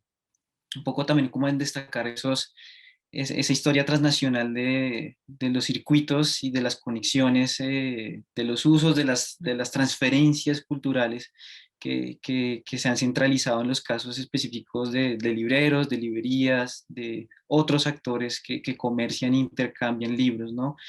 Y bueno, pues dados estos evidentes desplazamientos o movilidades del libro como saber y como mercancía, que ocupa unos espacios geográficos y económicos en los que se atienden ciertas necesidades de grupos lectores, pues yo quisiera formular más bien una pregunta como para abrir el abanico de preguntas que ya tenemos. Y sobre esta yo creo que podríamos mover y situar como caso por caso en específico. Entonces, yo quisiera, pues, empezando por el profesor Barrera y pues en el orden en el que llevamos, quisiera preguntarles, pues, ¿qué aportes hacen desde la especificidad regional que han abordado cada uno a una historia transnacional del comercio y de los usos de los libros en América Latina, ¿no? A partir de esas conexiones y redes y transferencias que ustedes de alguna forma mencionaron en sus intervenciones de hoy, ¿no? Por ejemplo, pues el profesor Barrera mencionó el puerto de Guaymas, que pues abrió el mercado internacional y demás puntos de venta que luego pues se dinamizó o fue más asentado este comercio de libros ya en el siglo XX. Por ejemplo, la profesora Martínez pues habló de las rutas de la circulación de impresos en el occidente mexicano, pues gracias a la instalación de un liberalismo que en un periodo federal, ¿no? Que inevitablemente pues nos invita a pensar que hay unas exigencias internacionales para mediados del siglo XIX de cambios o de tendencias políticas. Por ejemplo, en Colombia se vivió un liberalismo radical también justo desde mediados del siglo XIX y hasta 1885, 86, hay un tránsito a un poder conservador en Colombia, ¿no? Pero digamos que asimismo las reformas y las leyes constitucionales pues posibilitaron la circulación de impresos que pues también eran importados, ¿no? Y hubo una serie de transferencias que circularon justamente en medio de estos liberalismos. Y finalmente el profesor Das Neves pues comentó la comercialización de libros extranjeros, de las traducciones de autores europeos y la comercialización de autores o la publicación, ¿no? Ya situada en Río de Janeiro con la publicación de autores brasileños, ¿no? Entonces, esas son evidencias de unas transferencias, me parecen muy interesantes y yo quisiera que ustedes se situaran en la especificidad regional que abordan y quisiera que me ayudaran a responder como qué aportes se han hecho hoy específicamente desde sus casos a una historia transnacional del comercio y los usos de los libros en América Latina. No sé si empecemos con el profesor Barrera. Sí, gracias. Pues precisamente un dato que me llama mucho la atención y creo que responde a tu pregunta, más allá de la aportación que se pueda dar a la historia regional, ¿no? Acerca del comercio, de la compra y venta, de las rutas de, de tráfico, ¿no? De productos. Hay un dato que está por investigarse que yo creo que puede abonar mucho más a la historia, una historia general de América Latina, que es la conexión de Sonora con California, sobre todo a partir de una carta que por ahí vi, eh, de, donde detectan un libro ilegal y se lo mandan al obispo de Sonora diciendo que ese libro se encontró en lo que ahora es California.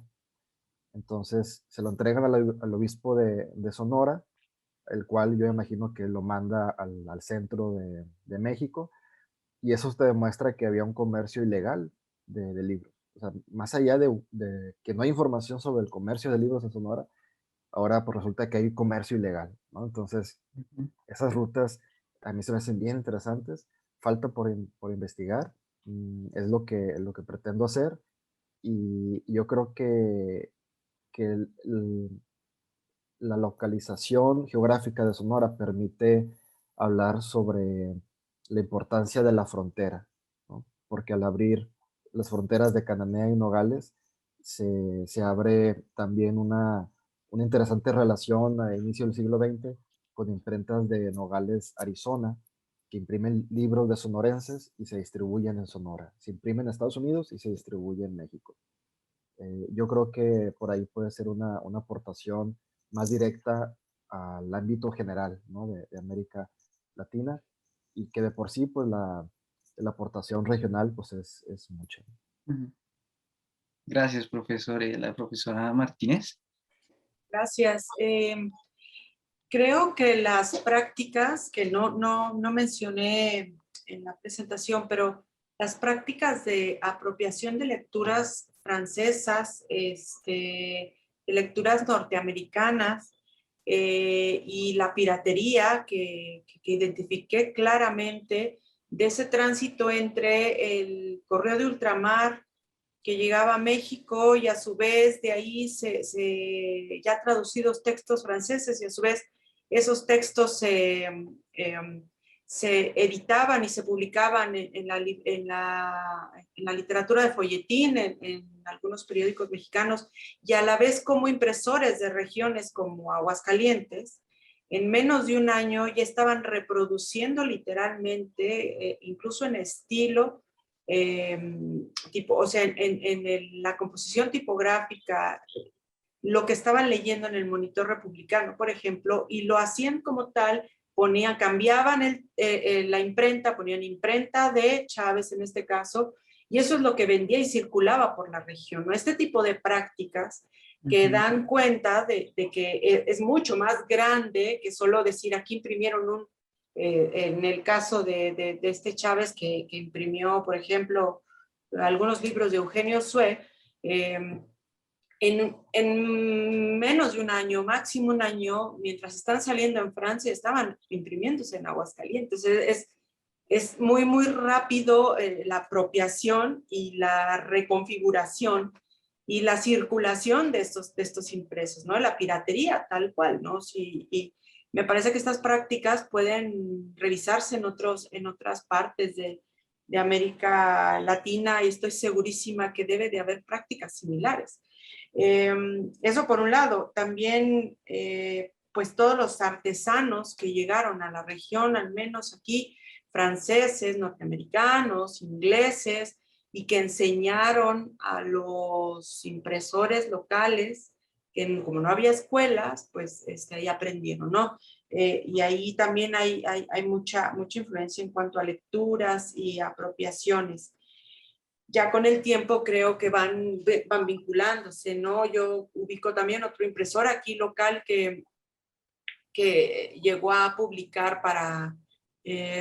traducir y publicar para textos educativos para la imprenta Bouret y se publicaron y se distribuyeron por toda América Latina. Los he encontrado en bibliotecas de varias partes de América Latina que tienen que ver con etimología, por ejemplo. O sea, sí hay vínculos que podemos ir localizando. Y creo que el espacio que tenemos aquí nos permite ir identificando esas cercanías y también distancias, ¿no? Sí, y por ejemplo, yo me preguntaba cuando preparaba el material de esta mesa, decía, bueno, que me generó la curiosidad de qué conexiones había con Sonora, con Aguascalientes, ¿no? ¿Por qué estamos hablando de estas regiones y será que hay conexiones? Pero pues evidentemente, pues digamos, los mapas, ¿no? Las rutas atravesaban por ejemplo, ese tránsito hacia el norte, ¿no? Con las fronteras que habla Josué. Eso es muy, muy diciente y me parece muy valioso poder destacar estos aportes que hoy vemos para una historia transnacional, si se quiere, del, del libro. Y bueno, por ejemplo, bueno, ya el profesor Das Neves nos podría decir un poco más esos tránsitos también, porque también vemos ahí involucrados los europeos, ¿no? Cómo llegaron los franceses a América Latina y, bueno, específicamente a Brasil. Y quisiera que nos contara también propiamente cómo ve esos aportes en una visión un poco más ampliada, ¿no? Sim, obrigado, Miguel, pela pergunta. Acho que no caso da Livraria Garnier, a gente tem que pensar que ela faz parte desse movimento de expansão do mercado editorial europeu e que justamente por isso há uma tendência a um desejo de monopólio dessa editora na América Latina quando ela começa a editar livros em português e em espanhol. Quando você me pergunta sobre alguma especificidade regional, uma das coisas que eu penso muito forte com relação ao Garnier é que, como até a Carmen Milian citou na fala de abertura de ontem, no México, por exemplo, os Garnier investiram muito em livros didáticos, coisa que não ocorreu no Brasil. O investimento aqui foi muito em literatura, por exemplo. Uma outra coisa, a própria decisão da livraria brasileira em alterar o nome para a Livraria de Baptiste e Garnier e não se manter como Garnier Irmãos ou Garnier e Hermanos, como ocorreu no México ou em Buenos Aires. Também o Baptiste Louis, como seus irmãos, ele tinha creio que ele tinha um bom olhar com relação às possibilidades de edição, né, com o seu horizonte de leitor, e logo percebeu da importância de se editar obras que dissessem algo aos brasileiros, no caso a literatura, né? Então, ele não se arriscou muito, porque nunca publicava obras de autores, a primeira obra de um autor, mas, no entanto, vários dos principais autores brasileiros acabaram passando por seus préus, né? Mas ele soube muito bem se aclimatar ao Brasil, e como nós vimos também com relação aos livros religiosos, essa preocupação em não causar polêmicas, né? Pois ele escolhe obras religiosas que estavam em consonância com alguns setores conservadores da igreja. Isso se manifesta na escolha dos títulos, mas também na edição da Bíblia de 1864, ele toma o cuidado de pedir uma autorização ao arcebispo do Brasil para publicá-la. Então, eu creio que o Garnier soube entender muito bem das regras políticas também do país. Sí, sí, muy interesante. Estas políticas un poco que hacen ese tránsito, ¿no? A estos territorios y como hay pues esas réplicas, un poco de esos movimientos, de esa idea de edición, ¿no? Y me parece muy, muy interesante también ese aporte que haces, justamente pues como para entender las dinámicas de la edición en la región, que de alguna forma transitan, trasladan, incluso estos imaginarios, estas maneras o estos modos de pensar, ¿no? A través de la política, a través de lo que se piensa o lo que se debería hacer con la edición. Me parece muy, muy bueno ese aporte. Bueno, ahora sí quisiera como entrar como en preguntas específicas para justamente seguir haciendo estos aportes, estas contribuciones. Y nos pregunta María Idalia García, les pregunta a Josué y a Caliope si han buscado en Archivo General de la Nación en México sobre los cajones de libros que circulan hacia el interior en una red de recuas muy interesante y bastante bien organizadas. No sé si ustedes tienen información sobre esta interrogante. En mi caso no he podido investigar. Se me complica un poco ahorita ir a la Ciudad de México, y aparte las restricciones por la pandemia pues no ayudan mucho, ¿no? Creo que el tiempo para trabajo dentro de los archivos son muy breves, así que quizá vale más, yo creo, que esperar un poco, ¿no? Para que se abran estos tiempos de investigación. Ahorita quiero agotar todo lo que sea digital. Digo, sé que no lo voy a agotar, pero en todos los archivos digitales estoy descubriendo mucha información muy interesante. Cada vez los archivos están subiendo más, están digitalizando más información, y yo creo que esta generación de nosotros va a encontrar mucha información, va a aportar mucho a diferencia de generaciones anteriores, por la gran diversidad de documentos digitalizados que estamos encontrando y que anteriormente no se podía tener acceso a ellos. Yo he encontrado información muy valiosa en bibliotecas de Francia, de otros países, más allá de España, que están aportando información sobre autores y sobre libros de aquí de Sonora que en México pues no he encontrado. Así que tengo pendiente ir al Archivo General. Tengo que ir tarde o temprano, pero por el momento no he podido acudir. Yo tampoco he tenido la oportunidad de revisar ese acervo. Hace tiempo que no paso por el Archivo General de la Nación. Incluso este texto que preparé para el día de hoy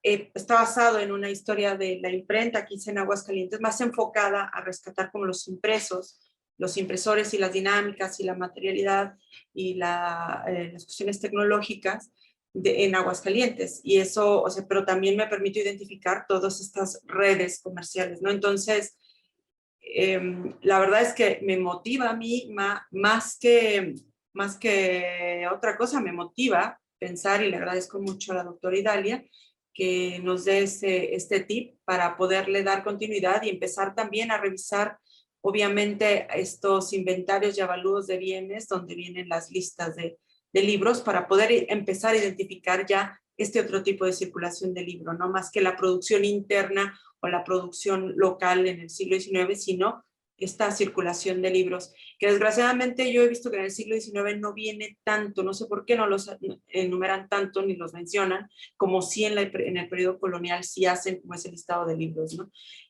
Al menos aquí no he encontrado mucho, es un poco difícil, pero bueno, agradezco nuevamente a la doctora Idalia. Bien, yo tengo una pregunta particular para José Víctor. Es un poco compleja, pero bueno, yo espero que si hay alguna aproximación, igual aquí no, la pretensión no es resolver todo de tajo. Y bueno, nosotros vimos con su exposición que el concepto que José Víctor aborda de transferencias y movilidades culturales pues se hace evidente, ¿no? No solamente con mencionar que una librería brasileña adoptó el nombre de su propietario francés, ¿no? Baptiste Louis Garnier. Y también vimos que ciertas obras religiosas fueron un segmento del mercado editorial que caracterizó a esta librería y que eran apreciadas por el público lector brasileño en la segunda mitad del siglo XIX. Sin embargo, pues a mí me quedó la duda de cómo ciertos autores, textos y materialidades definieron en cierta medida las sociabilidades o experiencias religiosas de las sociedades cariocas, ¿no? Entonces yo quisiera que José Víctor nos hablara un poco, pues en concreto, breve, eh, nos hablará sobre un poco más de esas transferencias efectuadas o aplicadas en el ámbito social, ¿no? Es decir, de cómo estos libros que conformaron estos catálogos importados, traducidos o de producción nacional, influyeron en la construcción de sentidos y prácticas religiosas, ¿no? Cómo fue ese uso, por ejemplo, no sé, se me ocurre en las iglesias o en ciertas congregaciones sagradas. Si hay alguna exploración sobre ese tema en el momento. Claro. Obrigado, Miguel. Eu acho que essa é uma Si puedes questão acercar un poco más complexa. el micrófono, perdona, Claro. el micrófono, Obrigado, gracias. Miguel. Essa é uma questão complexa, né? Com relação à religiosidade e como a materialidade influi na devoção dos fiéis. Acho que até o catálogo mostra que boa parte dos livros estavam no formato em 8º, um formato um pouco menor, não é um infólio, não é um livro grande. O exemplo que eu poderia dar é o exemplo da Bíblia editada pela Garnier e da Bíblia como um todo no século XIX, que seria o livro sagrado por excelência. Se nós olharmos o catolicismo ao longo do século XIX, e olha com certa reserva, a Igreja Católica olha com certa reserva a leitura da Bíblia pelos fiéis. Mas ao mesmo tempo em que ela deseja que a Bíblia seja editada em versões sempre comentadas, em versões que tenham, de certa forma, um controle na leitura expresso na própria materialidade, né? Então, a Bíblia aprovada pelo editor Garnier, por exemplo, em 1864 no Brasil, é uma Bíblia que contém uma série de notas aprovadas pelo arcebispo. E também é uma tradução feita por um autor católico, uma tradução feita por um autor católico a partir da Vulgata Latina, que era a versão oficial da Igreja. Então, acho que a própria análise desses paratextos, desse conjunto de aportes ao texto principal e também das decisões editoriais, eles revelam de como a materialidade visa atender, de certa forma, a alguma devoção. Mas eu também acredito que existe uma certa influência da secularização. Por exemplo, nessa mesma Bíblia, editada pela Garnier, há uma série de gravuras, e são gravuras muito luxuosas também, e que elas são o grande atrativo dessas obras nos anúncios de jornais, né? Então, há um interesse muito pela materialidade, pelo artístico e pelo fato de você possuir uma obra erudita em sua biblioteca, mais do que necessariamente por ter uma obra religiosa em casa. Então, acho que esse é um bom exemplo da religiosidade. Não sei se te respondi. Sí, sí, por ejemplo, pues sí, creo que podría ser un muy buen ejemplo ese último que mencionas, ¿no? De la Biblia en casa, ¿no? Que es pues, posible poder entender tal vez esos usos y estas transformaciones en la práctica pues de la Biblia. A mí me parece muy interesante, bueno, que en su momento se pudiera llegar como a ese estamento de poder entender ese uso social, o bueno, las prácticas, la intermediación de este tipo de transferencias culturales que tuvieron pues su auge, su consolidación, y cómo pues fueron aplicadas o replicadas en un ámbito un poco más abierto y social, ¿no? Porque a veces nos quedamos un poco mirando los catálogos, vemos ciertas memorias, testimonios, las fotografías, las librerías, bueno, y pues creo que sí es importante como ver el ámbito de la recepción, ¿no? De estos circuitos del que habla, por ejemplo, también Calliope, de los circuitos de la comunicación, ¿no? Hay un monopolio en cierta medida sobre esos circuitos de comunicación de lo impreso. Y sobre eso, justamente, pues a Calliope le transmiten esta pregunta y dice, la hace Juan David Murillo, pues él dice que la concentración o el acaparamiento de las tecnologías de comunicación por parte de las élites suele ser un fenómeno recurrente o replicado en muchos escenarios. La pregunta sería entonces, ¿cuál sería la especificidad de esta élite? Si era ideológicamente homogénea y si no lo era, ¿cómo sus diferencias pudieron marcar el desarrollo de las imprentas y librerías? Gracias. Creo que son dos momentos. Este monopolio de la comunicación al que yo me refiero a mediados del siglo XIX sí tiene muchísimo que ver con el fortalecimiento de las élites liberales, de una creciente nueva élite liberal. En específico, este es con artesanos, y que tiene muchísimo que ver con la necesidad de justificar la importancia de Aguascalientes como un territorio que debe de ser independiente. O sea, para ellos utilizar estos medios, antes de que Aguascalientes se independizara de Zacatecas, era fundamental la imprenta para poder generar un discurso y decir nosotros somos capaces de ser independientes, ¿no? Entonces hay toda una serie de publicaciones, periódicos, y además la organización artesanal, que es algo muy significativo, muy particular. Todo esto es parte de un programa que tienen José María Chávez con Jesús Terán para conformar la idea de autonomía, y ya una vez que se conforma esa autonomía, entonces el fortalecimiento de la región, ¿no? De la zona, del estado, partido de Aguascalientes en ese momento. Y sí, tiene mucho que ver y están muy vinculados con los liberales que tienen el poder en el tiempo de la reforma liberal, que son Valentín Gómez Farías. Incluso hay una serie de cartas donde intercambian justamente ese apoyo que van a brindarle José María Chávez y a su hermano y a toda la familia, diciéndoles pues, que sí les van a dar el correo, que sí les van a dar la maleta, que sí les van a apoyar con las rutas comerciales para poder transitar, para poder fortalecer su línea de diligencias, ¿no? Ese es un momento en específico, ahí sí hay unidad. Pero a finales del siglo XIX es un momento histórico muy distinto, en el que ya hay muchas diferentes, o sea, sí son, todos se conocen, pero por ejemplo, en particular en Aguascalientes toma una fuerza tremenda por primera vez las imprentas católicas. Y estas imprentas católicas van a tener una fuerza tremenda a finales del siglo XIX y principios del XX.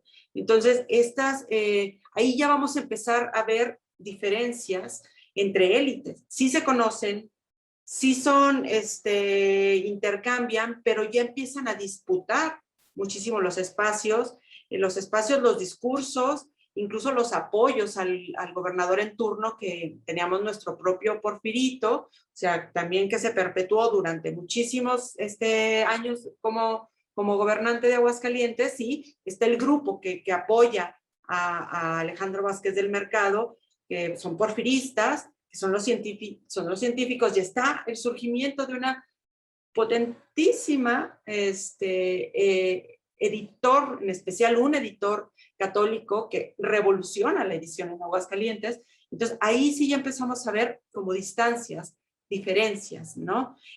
Porque a José María Chávez le querían hacer competencia, pero pues no había otra imprenta, no había manera.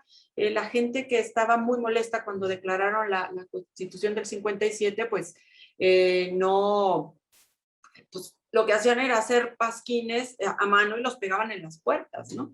Pero no había más, o sea, no había la potencia para poder generar disputas, ¿no? Disputas en la letra impresa, a eso me refiero. Al interior, que sí había, claro, pero en la letra impresa no se ven, sino hasta este periodo, cuando ya hay una etapa más calma y ya los recursos se abrieron, y ya los católicos generan sus propias imprentas. Bien, bien, muchas gracias, profesora Calliope. Pues muy enriquecedor este aporte de todos, ¿no? Y bueno, tal vez hay un espacio para una pregunta que veo acá que está pendiente en el tintero, y es para José Víctor. Le pregunta a María Idalia García Aguilar, le pregunta si se conoce el contenido de las librerías brasileñas que comerciaban libros entre Europa y el territorio durante el siglo XIX, o solo se trataba de catálogos impresos, como lo ha mostrado pues a lo largo de la exposición. Obrigado pela pergunta. Acho que os catálogos são apenas uma das fontes possíveis para se conhecer as livrarias brasileiras do século XIX, mas elas são muito importantes. Eu colocaria como outras fontes possíveis os anúncios em jornais, porque muitos dos livros eles eram anunciados em periódicos e depois colocados para serem comercializados depois. Muito embora os catálogos às vezes eles trazem algumas informações mais interessantes, até uma ordenação, como nós vimos, né? O anúncio em geral é muito breve, às vezes com poucas informações, mas pelo menos nos dão alguma informação breve sobre o que se encontra nas livrarias. Talvez, estou julgando, não sei se é possível, talvez algum relato de viagem também traga alguma informação sobre algum livro encontrado durante a estadia de algum estrangeiro no Brasil, mas eu creio que anúncios e catálogos são muito importantes. Sí, qué interesante ese concepto, ¿no? El orden de los libros. Bueno, porque de todas maneras creo que a lo largo de las conferencias que ya llevamos en este segundo día, pues igual también los espacios geográficos definen esta relación del tránsito, de los espacios geográficos, de las vías, que en cierta medida nos hablan también implícitamente del orden de los libros, ¿no? Cómo transitan y cómo se organizan estos libros, y bueno, a lo largo bueno, para entender esta historia de las librerías, los libreros, los intelectuales en América Latina que tienen que ver con el libro. Bueno, pues hasta este momento pues ha sido un gusto para mí poder moderar esta mesa, por haberlos conocido, por haberse dado a conocer en este espacio. Me honró mucho poder compartir con ustedes estos grandes avances. Y nada, un gusto, gracias nuevamente al Instituto Caro y Cuervo, y a Juan David Murillo en especial, y a la Red de Cultura Gráfica de Latinoamérica. Nada, pues yo me despido, muchas gracias, y le doy la palabra a Juan David, que cerraría esta mesa con propiedad. Adelante, Juan. Muchas gracias, Miguel. ¿No? Yo pienso que la has cerrado con mucha propiedad vos. Muchas gracias por moderar. Muchas gracias a José Víctor, a Calliope, a Josué. Yo creo que eran 3 temas muy novedosos, 3 temas que nos hacen entrar en terrenos nuevos, tanto geográfica como temáticamente. Pensaba un poco en el libro religioso, que siempre está allí, pero al mismo tiempo nunca está porque siempre lo obviamos, ¿no? Siempre pensamos, sí, se vendían libros religiosos, entonces no los vemos y vamos a buscar al revolucionario, al ilustrado, al científico, pero pues la constancia nuestra hasta el día de hoy, que sigue pareciendo invisible, pero no lo es el mercado del libro religioso. Acá en Colombia particularmente tenemos editoriales católicas absurdamente fuertes que siguen hablando, digamos, del poder, ¿no? De la lectura, del libro edificante o de valores católicos o religiosos en general, ¿no? Dentro del mercado del libro, y es un elemento que no debemos descuidar, ¿no? Y bueno, Calliope y Josué, muchas gracias por pues darnos a conocer estas otras geografías mexicanas, ¿no? Yo siento que me recordé mucho de un proyecto que tienen los argentinos en Córdoba que se llama Culturas Interiores, y que justamente empezó haciendo una suerte de censo, ¿no? De quienes imprimían, quienes publicaban, quienes vendían, para hacer cartografías culturales de una zona muy rica culturalmente del interior argentino, pero que ante pues, la concentración de los estudios en Buenos Aires pues estaba siendo un poco olvidada, ¿no? Malamente olvidada, ¿no? Entonces yo siento que esa apertura que ustedes nos hacen también a las periferias, entre comillas, pues nos hacen pensar en la riqueza de la cultura interior, en caminos históricamente aprovechados para el comercio del libro y el tráfico de la información en general. Así que muchas gracias por participar y por toda la energía puesta en esta mesa. Yo me despido obviamente de todos los participantes, tanto aquí en la plataforma como en el Facebook Live que nos acompañan. Los esperamos mañana a las 9 de la mañana con ya la última jornada de nuestro coloquio. Muchas gracias por estar aquí.